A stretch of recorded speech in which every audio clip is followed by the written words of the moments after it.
जय श्री कृष्ण। आज आपका दिन शुभ हो, मंगलमय हो, यही मेरी प्रार्थना है। आइए माघ महीने के कृष्ण पक्ष की सुंदर रविवार की तिथि के दिन सुनी जाने वाली सभी कथाओं का रसवादन इस वीडियो में करते हैं। जैसे कि आप जानते होंगे, आज अष्टमी तिथि 10:20 के आसपास रहने वाली है। उसके उपरांत नवमी तिथि रहने वाली है। आज चित्रा नक्षत्र है और साथ ही स्वाति नक्षत्र और सुकर्मा योग का आज निर्माण हो रहा है। आज राहु काल में किसी नए शुभ काम की शुरुआत न करें। राहु काल का शुभ समय 4:34 से 5:55 के आसपास रहने वाला है। राहु काल में राहु और पितृ दोष संबंधी परेशानी या राहु या शनि संबंधी दोष की मुक्ति के लिए कोई दान पुण्य किया जाए तो शुभ माना जाता है। अभिजीत मुहूर्त की बात करें तो 12:13 से 12:56 के आसपास बहुत अच्छा अभिजीत समय है। आज लाभ का चौघड़िया अर्थात हर कार्य के लिए लाभ होता है। इस समय कोई किए जाए कार्य तो 9:54 से 11:14 के आसपास हो रहा है। प्रिय श्रोताजनों, इसी तरह से मैं शुभ चौघड़िया की आप सभी को रोज जानकारी देती हूँ। इसके लिए आप रोज चैनल से जुड़े, इसी समय सटीक जानकारी प्राप्त होगी। आइए गंगा मैया की कथा सुन लेते हैं। सबसे पहले गंगा मैया की कथा अनुसार प्राचीन काल समय में वर्णित है कि एक बार शिवजी और माता पार्वती पृथ्वी पर भ्रमण कर रहे थे। तभी उन्होंने देखा कि हजारों लोग गंगा स्नान कर रहे हैं। माता पार्वती सभी को ध्यान से देख रही थी। भक्त हर हर गंगे का जाप करते हुए गंगा में डुबकी लगा रहे थे। माता पार्वती ने शिवजी से पूछा कि सभी श्रद्धालु गंगा स्नान कर रहे हैं, लेकिन इस स्नान के बाद भी इनके पाप नष्ट नहीं होते, इनके जीवन के दुख दूर नहीं होते। क्या गंगा में अब वह सामर्थ्य नहीं है जिससे कि भक्तों के पाप नष्ट हो जाते हैं? शिव जी ने कहा कि देवी, गंगा में अब भी वही सामर्थ्य है, लेकिन इन लोगों में गंगा में स्नान ही नहीं किया है तो इनको कैसे लाभ मिलेगा? देवी ने कहा कि हमारे सामने तो सभी ने स्नान किया है, अभी तो इनके शरीर भी भीगे हुए ही लग रहे हैं। शिव जी बोले कि इन लोगों ने सभी ने गंगा में सिर्फ जल में डुबकी लगाई है। इनका रहस्य मैं तुम्हें बहुत सुंदर रूप में समझाता हूँ, सुनो। अगले दिन शिवजी महाराज ने मां पार्वती को स्नान का भाव करते हुए सबसे पहले उस दिन देखा कि उन्होंने खूब तेज बारिश हो रही है। गंगा की ओर जाने वाले मार्ग में एक बड़ा गड्ढा सा बन गया है जिसमें गंदा पानी भरा हुआ है। वहां पर शिवजी एक वृद्ध के रूप में और माता पार्वती सामान्य स्त्री के रूप में आज प्रकट हुए। शिव जी ने माता पार्वती को समझाया कि मैं इस गड्ढे में गिर जाऊंगा। कुछ देर में यहाँ से गंगा स्नान करके हजारों लोग निकलेंगे। तुम उनसे मुझे निकलने के लिए कहना और उनसे मदद मांगना, और उनसे कहना कि मुझे वही व्यक्ति हाथ लगाए जो कि निष्पाप हो। अगर किसी पापी ने मुझे हाथ लगाया तो वह भस्म हो जाएगा। इस तरह समझाकर शिव जी वृद्ध व्यक्ति के रूप में उस गड्ढे में गिर गए और बचाओ बचाओ चिल्लाने लगे। गड्ढे के पास जैसे ही वह बैठे, स्त्री भी सभी लोगों से मदद मांगने लगी। उनके पति गिर गए हैं, उनके पति गिर गए हैं, गड्ढे से निकालने में कोई मदद करो, मदद करो। मां पार्वती स्वरूप जो स्त्री थी वह ऐसा बोलने लगी। काफी लोग वहां इकट्ठा हो गए। जब लोग वृद्ध को गड्ढे से निकालने के लिए आगे बढ़े तो माता पार्वती जो कि स्त्री रूप में बनी हुई थी, उन्होंने कहा कि इन्हें वही व्यक्ति हाथ लगाए जो निष्पाप है, वरना वह भस्म हो जाएगा। यह सुनते तो सभी लोग पीछे हट गए। सभी ने सोचा ऐसा न हो कि हमने कोई मदद करने के चक्कर में हम किसी मुसीबत में फंस जाए। ऐसा सोचकर वहां से लोग निकल गए। गंगा स्नान करके लोग आ रहे थे, लेकिन कोई भी वृद्ध की मदद करने के लिए आगे नहीं बढ़ा। ऐसे ही शाम हो गई। तभी शिव जी ने पार्वती से कहा कि देखा, मैंने यहाँ कोई ऐसा नहीं आया है जिसने आस्था और विश्वास के साथ गंगा में स्नान किया हो, डुबकी लगाई हो। तभी वहां एक युवक आया। वह हर हर गंगे का नाम जाप कर रहा था। उसने वृद्ध को गड्ढे में फंसा देखा तो वह मदद करने के लिए तुरंत आगे बढ़ा। सभी स्त्री ने कहा कि यह वही व्यक्ति बाहर निकाल सकता है जो निष्पापी हो। अगर तुमने कोई पाप नहीं किया है तभी इन व्यक्ति को आप यहाँ से निकालना। उस युवक ने कहा कि आपको मेरे निष्पाप होने पर संदेह क्यों है? मैं अभी अभी गंगा स्नान करके आया हूँ। गंगा में नहाने के बाद भी पाप रहते हैं क्या? भला बताइए। स्नान के साथ गंगा स्नान आस्था के साथ अगर गंगा स्नान मैं करूं तो मैं अब अपने आप को पवित्र सा लगने लगा हूं। मेरे अब सब पाप धुल गए हैं, ऐसा मुझे विश्वास सा हो रहा है। इतना बोलकर युवक ने वृद्ध को गड्ढे से बाहर निकाल दिया। शिवजी और माता पार्वती उस युवक को देखकर बड़े आश्चर्यचकित और प्रसन्न हुए और अपने वास्तविक रूप में आ गए। माता पार्वती समझ गई कि हजारों लोगों में एक दो ऐसे व्यक्ति हैं जो कि आस्था, विश्वास, सच्चे मन और सभी की मदद करते हुए गंगा नदी में स्नान करने के लिए आते हैं, दान पुण्य करते हुए घर को जाते हैं। बाकी तो सिर्फ दिखावे के चक्कर में और खाली स्नान के रूप में आ रहे हैं, इसलिए उन सबके पाप नहीं धुलते और जीवन में वह दुखी बने रहते हैं। कहने का अर्थ है अपने मन में विश्वास रखे तभी गंगा स्नान करें और साथ ही गरीब, निर्धन, जरूरतमंद व्यक्ति की सेवा, पूजा और मदद करने वाले व्यक्ति को ही गंगा स्नान का संपूर्ण फल मिलता है। आज सुननी चाहिए, आइए वह भी श्रवण कर लेते हैं। धर्मराज जी की कथा अनुसार 2 सेठानियां थी। एक के घर में धन बहुत था पर वह कंजूस थी। दूसरी के पास धन थोड़ा कम था पर मन में बहुत अमीरी थी। मन शांत था उसका। रोज नियम था कि सवेरे उठती, गंगा स्नान करती, तुलसी माता, बड़, पीपल सींचने और भगवान के मंदिर जाकर पूजा करती और धर्मराज और सूरज भगवान की कथा सुनती थी। भगवान के भोग लगाकर अतिथि को भी भोजन कराती थी। गौ माता और स्वान के लिए भी गौग्रास निकालती थी। दूसरी सेठानी इस धर्मात्मा को देखकर हंसती रहती थी और कहती थी कि पता नहीं एक दिन क्या भर कर क्या ले जाएगी और क्या ही करती है। थोड़े ही समय बाद दोनों सेठानियों को भगवान के घर से बुलावा आ गया। धर्मात्मा सेठानी के तो धर्मराज जी ने विमान भेजा और दूसरी को दूत मारते मारते ले गए। रास्ते में सेठानी बोली, मेरे तो भूख लगी है। तो दूत बोले, किसी को कुछ दिया है तो बोल, तुझे भी मिलेगा। फिर बोली, प्यास लगी है। दूत बोले, कभी किसी को पानी पिलाया है तो तू बोल, तुझे भी मिल जाएगा। रास्ते में उसे कांटे चुभने लगे, गर्मी पड़ने लगी पर दूत तो उसके घसीटते हुए ले जाने लगे। अब सेठानी बहुत पछताने लगी कि सब कुछ होते हुए भी दान, धर्म, पूजा पाठ कोई भी विधि विधान से नहीं किया। इतने में यमराज का दरबार आ गया। धर्मात्मा बुढ़िया को भगवान के पास सिंहासन मिला और वहीं बैठी रही वह। उधर दूसरी सेठानी को तपते कुंड में डाला गया। अब सेठानी यमराज जी से बोली, मुझे 1.25 पहर का जीवन दान दे दो, मैं वापस आकर अपना दंड भोग लूंगी। यमराज बोले, ठीक है। सेठानी के शरीर में वापस प्राण डाले गए। संसार में आते ही पंडितों को बुलाकर सेठानी ने धर्मराज जी की कथा सुनी। इस तरह से दान धर्म किया। इतने में जो है समय पूरा हो गया। अब उसके लिए एक विमान आया। 1.25 पहर के दान और धर्म से सेठानी को भी स्वर्ग मिला। बोलिए धर्मराज जी की जय। प्रिय श्रोताजनों, रविवार का दिन है। आइए आदित्य हृदय स्रोत को हिंदी में हम सभी श्रवण कर लेते हैं। बड़ा आनंद आता है, ओजस तेजस में भी वृद्धि होती है। आरंभ करते हैं। इसके आगे हम सुनेंगे आज माघ महीने का महत्व और रविवार के अन्य कथाएं। तो बने रहिएगा अंत तक।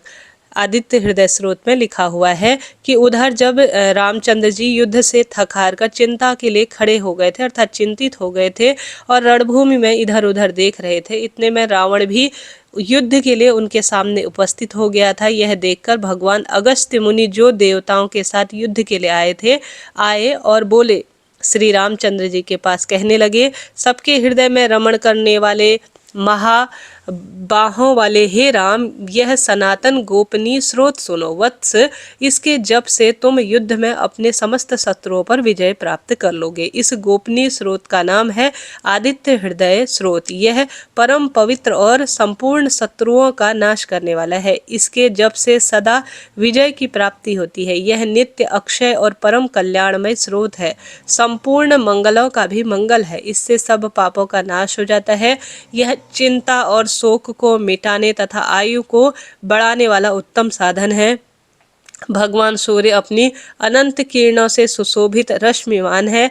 यह नित्य उदय होने वाले समस्त देवता और असुरों को नमस्कृत विवस्वान नाम से प्रसिद्ध प्रभा का विस्तार करने वाले अर्थात भास्कर और संसार के स्वामी अर्थात भुवनेश्वर है। तुम इनका रश्मिमते नमः, समुद्रते नमः, दिवाकर सूर्यकांताय नमः, विश्वेश्वरे नमः, भास्कराय नमः, भूमेश्वराय नमः। इन नाम मंत्रों के द्वारा इसे पूजित करो। संपूर्ण देवता इन्हीं के स्वरूप है।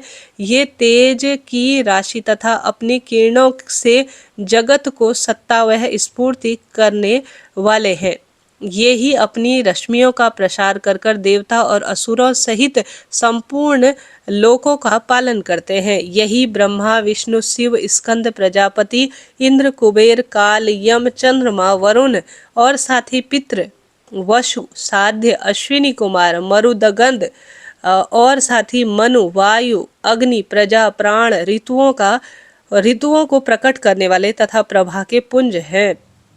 साथ के साथ यह इन्हीं के नाम आदित्य हैं, इन्हीं का नाम अदिति पुत्र है, इन्हीं का नाम सविता है। सविता का अर्थ जगत को पालन करने वाला है। सूर्य अर्थात सर्वव्यापक इनका नाम है। खग अर्थात आकाश में विचरण करने वाला। पुषा अर्थात पोषक करने वाला। भगस्तमान अर्थात प्रकाशमान। सुवर्ण दृश्यक, भानु अर्थात प्रकाशक और हिरणाय अर्थात ब्रह्मांड की उत्पत्ति के बीज। दिवाकर अर्थात रात्रि का अंधकार दूर करने वाले सबसे सुंदर प्रकाश। हरिदक्ष अर्थात दिशाओं में व्यापार अथवा हरे रंग के घोड़े वाले। सहस्त्रार्चित अर्थात हजारों किरणों से सुशोभित। तिमरु मंथनम अर्थात अंधकार का नाश करने वाले। शंभु अर्थात कल्याण के उद्गम स्थल। त्वष्टता अर्थात भक्तों को दुख को दूर करके अथवा जगत का संहार करने वाले। अंशुमान अर्थात किरण धारण करने वाले। हिरण्यगर्भ अर्थात ब्रह्मा। शिशिर अर्थात स्वभाव से ही सुख देने वाले। तपन अर्थात रवि पैदा करने वाले अर्थात गर्मी पैदा करने वाले। अहरकर अर्थात दिनकर। रवि अर्थात सबकी स्तुति के पात्र। अग्निगर्भ अर्थात अग्नि को गर्भ में धारण करने वाले। अदिति पुत्र। शंख अर्थात आनंद स्वरूपक एवं व्यापक। शिशिर नाशक अर्थात शीत का नाश करने वाले। व्योमनाथ अर्थात आकाश के स्वामी। तमोभेदी अर्थात आकाश को नष्ट करने वाले। ऋग, यजु और सामवेद के परागामी। घन वृष्टि अर्थात घनी वृष्टि के कारण। अंपास मित्र अर्थात जल को उत्पन्न करने वाले। विधि वंचिक गमन अर्थात आकाश में तीव्र वेग से चलने वाले। आतपी अर्थात घाम उत्पन्न करने वाले। मंडली अर्थात किरण समूह को धारण करने वाले। मृत्यु अर्थात मौत का कारण। पिंगल अर्थात भूरे रंग वाले। सर्वतापन अर्थात सबको ताप देने वाले। कवि अर्थात त्रिकालदर्शी। विश्व अर्थात सर्व स्वरूप। महातेजस्वी रक्त अर्थात लाल रंग वाले। सर्व भवोद्भव अर्थात जिनकी उत्पत्ति का सबकी उत्पत्ति का ये कारण है। नक्षत्र, ग्रह और तारों के स्वामी। विश्व भावन अर्थात जगत की रक्षा करने वाले। तेजस्वियों में भी अति तेजस्वी तथा द्वादशात्मक अर्थात 12 स्वरूपों में अभिव्यक्ति है इनकी। इन सभी नामों से प्रसिद्ध सूर्य देव आपको नमस्कार करते हैं। पूर्व गिरि उदयांचल तथा पश्चिम गिरि अस्तांचल के रूप में आपको नमस्कार है। ज्योतिर्गणों अर्थात ग्रहों और तारों के स्वामी तथा दिन के ही अधिपति आपको बारंबार नमस्कार और प्रणाम है। आप जय स्वरूप तथा विजय और कल्याण के दाता हैं। आपके रथ में हरे रंग के घोड़े जूते रहते हैं। आपको बारंबार नमस्कार है। सहस्त्रों किरणों के सुशोभित और शोभायमान हे सूर्य भगवान, आपको बारंबार प्रणाम है। आप अदिति के पुत्र होने के कारण आदित्य नाम से प्रसिद्ध हैं। आपको नमस्कार है। परमात्मा रूप में आप ब्रह्मा, शिव और विष्णु के भी स्वामी है। सूर्य आपकी संज्ञा है। यह सूर्य मंडल आपका ही तेज है। आप प्रकाश से परिपूर्ण है। आपको स्वाहा कर देने वाला अग्नि आपका ही स्वरूप है। आप रौद्र रूप धारण करने वाले, आपको नमस्कार है। आप अज्ञान और अंधकार के नाशक हैं। जड़ता और शीत के निवारक तथा शत्रु का नाश करने वाले हैं। आप स्वरूप अप्रेमय हैं। आप कृतघ्नों का नाश करने वाले हैं। संपूर्ण ज्योतियों के स्वामी हैं और देव स्वरूप हैं। आपको नमस्कार है। आपको प्रभा तपाए हुए स्वर्ण के समान है। आप हरि अर्थात अज्ञान का हरण करने वाले हैं। आप विश्वकर्मा है अर्थात संसार की सृष्टि करने वाले हैं। तम के नाशक, प्रकाश स्वरूप और जगत के साक्षी हैं। आपको नमस्कार है। हे रघुनंदन, ये भगवान सूर्य ही संपूर्ण भूतों के संहार सृष्टि और पालन करते हैं। यही अपनी किरणों में गर्मी पहुंचाते हैं और वर्षा करते हैं। यह सब भूतों में अंतर्यामी रूप में स्थित होकर उनके सो जाने पर भी जागते हैं। यही अग्निहोत्र और अग्निहोत्री पुरुषों को मिलने वाले फल है। यज्ञ के भाग ग्रहण करने वाले देवता यज्ञ और यज्ञों के फल भी यही है। संपूर्ण लोकों में जितनी भी क्रियाएं होती हैं उन सब का फल देने में यही पूर्ण समर्थ है। हे राघव, विपत्ति में, कष्ट में, दुर्गम मार्ग में तथा और किसी भय के अवसर पर जो कोई पुरुष इन सूर्यदेव को कीर्तन करता है, नमस्कार करता है, उसे दुख नहीं भोगना पड़ता। इसलिए तुम एकाग्र चित्त होकर इन देवादि देव जगदीश्वर की पूजा करो। इस आदित्य हृदय स्रोत का 1 बार या 3 बार जप करने से तुम अवश्य ही युद्ध में विजय प्राप्त करोगे। हे महानुभावों, तुम इस क्षण रावण का वध कर सकोगे। यह कहकर अगस्त्य जी जैसे आए वैसे चले गए। उनका उपदेश सुनकर महातेजस्वी श्री रामचंद्र जी का शोक दूर हुआ।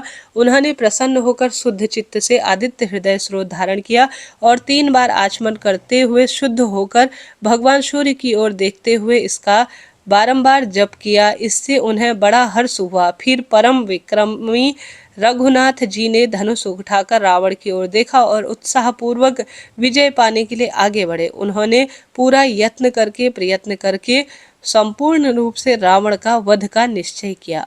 उस समय देवताओं के मध्य में खड़े हुए भगवान सूर्य ने प्रसन्न होकर श्री रामचंद्र जी की ओर देखा और निशाच राज रावण के विनाश के समय निकट जाकर हर्षपूर्वक कहा, रघुनंदन अब जल्दी करो, रघुनंदन अब जल्दी करो। प्रिय श्रोताजनों, यह आदित्य हृदय स्रोत है जो मैंने आपको सुनाया।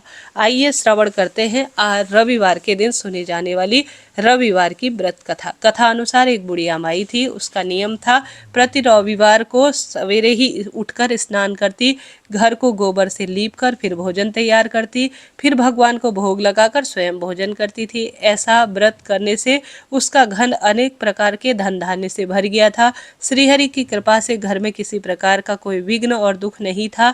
सब प्रकार से घर में आनंद ही आनंद था। इस तरह कुछ दिन बीत जाने पर उसकी एक पड़ोसन उसकी घर से जो है जहाँ से वह बुढ़िया माई गोबर लाती थी, वह विचार करने लगी कि वह वृद्धा हमेशा ही मेरी गाय का गोबर ले जाती है, इसलिए अपनी गौ को घर के भीतर बांधने लगी। बुढ़िया गोबर न मिलने से रविवार के दिन अपने घर को न लीप सकी, इसलिए उसने न तो भोजन बनाया और न ही भगवान को भोग लगाया। स्वयं भी कुछ नहीं खाया और भगवान को भी कुछ भी भोग नहीं लगाया। इस तरह से उसने निराहार व्रत किया। रात्रि हो गई, भूखी वह सो गई।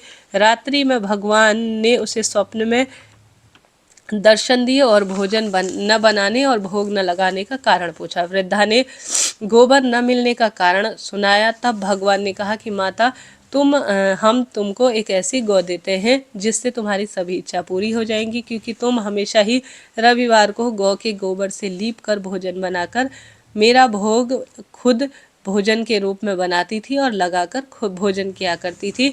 इससे मैं बहुत खुश हूँ। मैं तुम्हें वरदान देता हूँ, निर्धन को धन और बांझ स्त्रियों को पुत्र देकर दुखों को मैं दूर करने वाला हूँ। अतः अंत समय में मैं मोक्ष भी देता हूँ। स्वप्न में ऐसा वरदान देकर भगवान तो अंतर्ध्यान हो गए और जब वृद्धा की आंखें खुली तो वह देखती है कि आंगन में एक अति सुंदर गौ और बछड़ा बंधा हुआ था।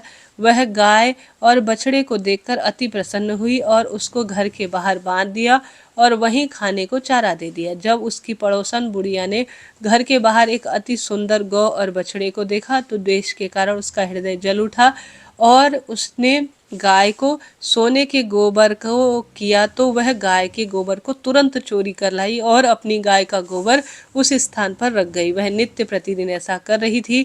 अब सीधी सादी बुढ़िया माई को इसकी खबर नहीं होने दी। तब सर्वव्यापी ईश्वर ने सोचा कि चालाक पड़ोसन के कर्म से बुढ़िया लगातार ठगी जा रही है, तो ईश्वर ने संध्या के समय अपनी माया से बड़े जोर की आंधी चला दी। बुढ़िया ने अंधेरे के भय से गौ माता को भीतर बांध दिया। प्रातःकाल जब वृद्धा ने देखा कि गौ ने सोने का गोबर दिया है तो उसे आश्चर्य की कोई सीमा नहीं रही। वह प्रतिदिन गौ को घर के भीतर बांधने लगी। उस पड़ोसन ने देखा कि बुढ़िया गौ को घर के भीतर बांधने लगी है और उसका सोने का गोबर भी जो है दाव नहीं चला तो ईर्ष्या और डाह के मारे वह जल उठी और कुछ देर तक पड़ोसन ने उस देश के राजा की सभा में जो है कहा, महाराज मेरे पड़ोस में एक वृद्धा है जिसके पास ऐसी गौ है जो आपके पास होनी चाहिए। वह नित्य गौ माता सोने का गोबर देती है, आप उस सोने से प्रजा का पालन करिए। वह वृद्धा इतने सोने के क्या करेगी। राजा ने यह बात सुनकर अपने दूतों को वृद्धा के घर में गौ माता लाने के लिए भेज दिया। वृद्धा प्रातः ईश्वर को भोग लगाकर भोजन ग्रहण कर कर जा रही थी कि राजा के कर्मचारी उस दिन गौ को जो है खोलकर चुपचाप से ले आई। बुढ़िया माई खूब रोई चिल्लाई, परंतु वह जो कर्मचारी थे वह बिल्कुल नहीं माने।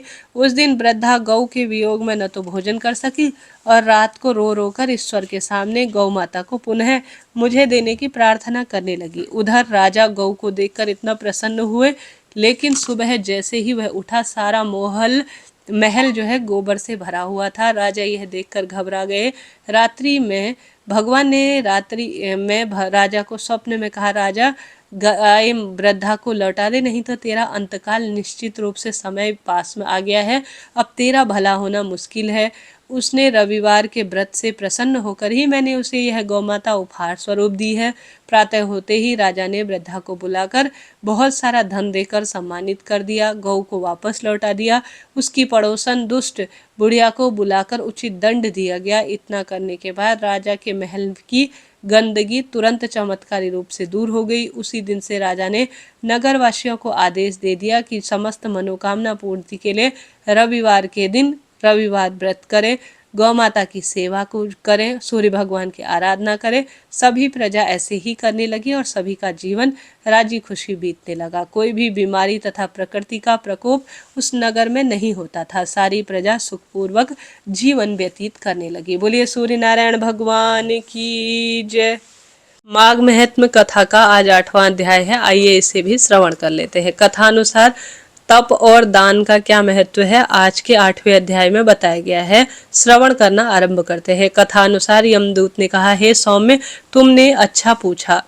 तुम इस समय पाप से रहित हो, यद्यपि दूसरे की सेवा में तत्पर होते हुए भी प्रेम पूर्वक तुमसे यह बुद्धि कहता हूँ। सब अवस्थाओं में कर्म, मन अथवा वाणी द्वारा जो कभी दूसरों को दुख नहीं देते हैं वह यमलोक में नहीं जाते। प्राणियों की हिंसा करने वाले मनुष्य वेद, दान, तप और यज्ञ से भी किसी प्रकार की उत्तम गति को प्राप्त नहीं होते। ऋषियों ने कहा कि अहिंसा ही सबसे बड़ा धर्म, तप और दान है। दयालु मनुष्य मच्छर, खटमल, लीख, जुआ आदि सभी को भी अपने समान रक्षा करते हैं। ऐसे मनुष्य जलते अंगार में व्याप्त दुर्गम पथ को तथा प्रेतों की तरंग वाली यम यातना को नहीं मिलते। जो मनुष्य अपने भोजन के लिए जल अथवा थल के प्राणियों को मारते हैं वह कालसूत्र नामक नगर में दुर्गति को प्राप्त होते हैं तथा अपने मांस का भोजन वह पीव लहू पीते हैं। उन्हें पीव की कीच में औधे मूल डाल दिया जाता है और कीड़े उनको खाते हैं और वह अंधेरे में एक दूसरे के लिए घातक और परस्पर एक दूसरे को खाने वाले हो जाते हैं तथा घोर शब्द इस्तेमाल करते हैं। एक कल्प तक नहीं रहते हैं।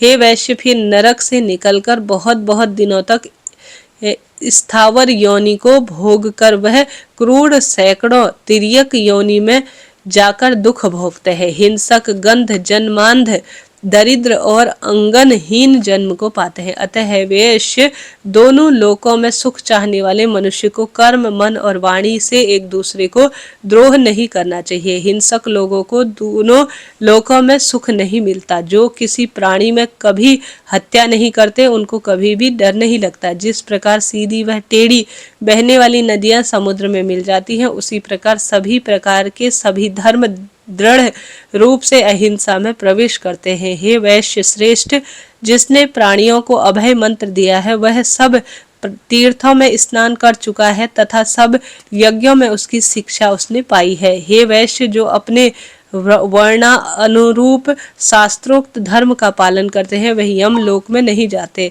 ब्रह्मचारी, गृहस्थ, वानरप्रस्थ तथा वामप्रस्थ तथा सन्यासी सभी अपने अपने धर्म में विलीन होकर स्वर्ग में निवास करते हैं। जो इष्ट पूर्ति के लिए जलाशय बनाते हैं 5 यज्ञ करते हैं तथा सदैव दया करते हैं वह यमलोक नहीं जाते। जो ब्रह्मचारी हैं, वेद पाठी हैं तथा नित्य अग्नि होम करते हैं वह स्वर्गवासी होते हैं। कभी दीन वचन नहीं बोलते। बोलने वाले सूरवीर जो शत्रुओं से लड़ाई में मरते हैं उनका पथ सूर्य लोक में होता है। हे वैश्य, लंगड़े, लूले, बाल, वृद्ध, अनाथ, शरणार्थी, ब्राह्मण तथा गरीबों का पालन पोषण करने वाले स्वर्ग से नहीं गिरते, वहां सदैव आनंद वह प्राप्त करते हैं। कीचड़ में पड़ी गाय को तथा ऋषि ब्राह्मण का कल्याण करने वाले बैल की पीठ पर नहीं चढ़ने वाले स्वर्गवासी होते हैं। जो मनुष्य बावरी, कुआं, तालाब, प्याऊ आदि बनवाते हैं जिनमें जल और थल में चलने वाले इच्छा पूर्वक जल पीते हैं उनसे उनको मिलने वाला फल धर्म असीमित रूप से बढ़ता चला जाता है और वह बिना यमलोक के देखे अक्षय स्वर्ग को प्राप्त करते हैं। पीपल, नीम, बरगद, कैथल, बेल, एक आंवले के 3 और आम के 5 पेड़ जो लगाते हैं उनको उनका जो है नरक नहीं मिलता और उनको निश्चित रूप से धर्म की प्राप्ति होती है। 5 वृक्ष से 10 कोठे का घर नहीं, क्योंकि पत्ते, फूल, फल और मूल से पितरों का भली प्रकार लोग तर्पण करते हैं। मार्ग में घनी छाया वाले जो पेड़ है वह लगाते हैं। अग्निहोम स्त्री और पुत्र से भी विशेष फल देने वाले वह होते हैं। जो मनुष्य वृक्ष लगाता है वह दानी और सदैव आनंद वाला होता है। अच्छी छाया वाले फल और फूलों से पूर्ण मार्ग में लगाए हुए पेड़ों को जो मूर्ख काटते हैं वह बहुत समय के लिए नरक में जाते हैं। हे वैश्य, जहाँ तुलसी का वन रहता है वह घर तीर्थ के समान है जहाँ यमदूत निवास नहीं करते हैं। तुलसी बोने वाले तथा उनके पितृ स्वर उसकी सुगंध से देवलोक में उतने ही 1000 वर्ष ठहरते हैं जितने बीज और दल इनमें होते हैं। नर्मदा और गंगा स्नान तथा तुलसी दल का स्पर्श तीनों बराबर है। तुलसी की सेवा से प्राणी, मन और शरीर में किए हुए पाप नष्ट हो जाते हैं। हे वैश्य श्रेष्ठ, प्रत्येक पक्ष में द्वादशी के दिन ब्रह्मा आदि भी तुलसी की पूजा करते हैं। रत्न, सोना, फल और फूल, मोतीहार के दान से 16 गुना तुलसी पत्र का दान फल देने वाला है। जो फल 1000 आम और 100 पीपल के बोने से होता है वही फल तुलसी के केवल एक पेड़ लगाने से प्राप्त होता है। जो तुलसी की मंजरी से श्रीहरि का पूजन करते हैं वह गर्भ में नहीं आते।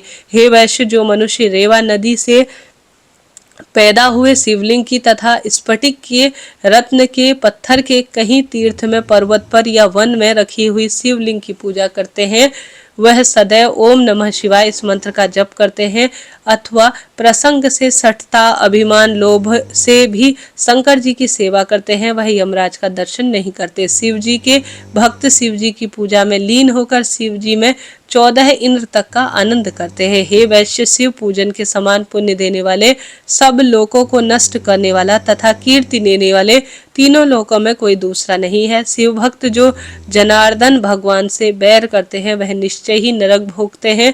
दान, अन्न, फल, जल और शिव निर्माल्य को कभी ग्रहण न करे, उसका उल्लंघन न करे, परंतु सबको कुएं में फेंक दे। जो मनुष्य मक्खी के पैर के समान भी शिव निर्माल्य देता है वह कल्प तक नरक में पड़ता है।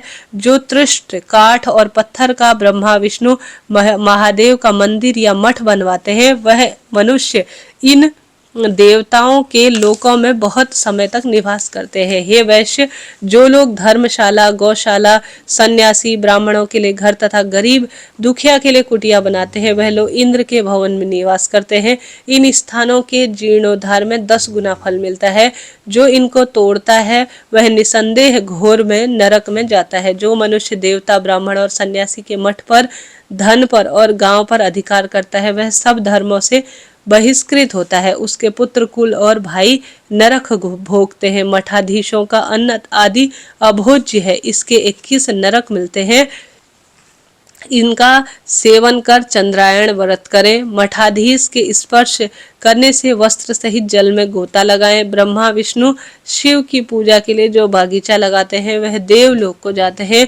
जो मनुष्य सदैव माता, पिता, देवता और अतिथि को संतुष्ट करते हैं वह प्रजापति के उत्तम लोक में जाते हैं। प्रिय श्रोताजनों, यह 8वां अध्याय आज मैंने आपको सुनाया जिसमें तुलसी की महत्वता, महादेव श्रीहरि पूजा की बात बताई गई है। आशा है, उम्मीद है आपके लिए यह ज्ञान रोचकर रहा होगा। आप चैनल को सब्सक्राइब जरूर करें। राधे राधे।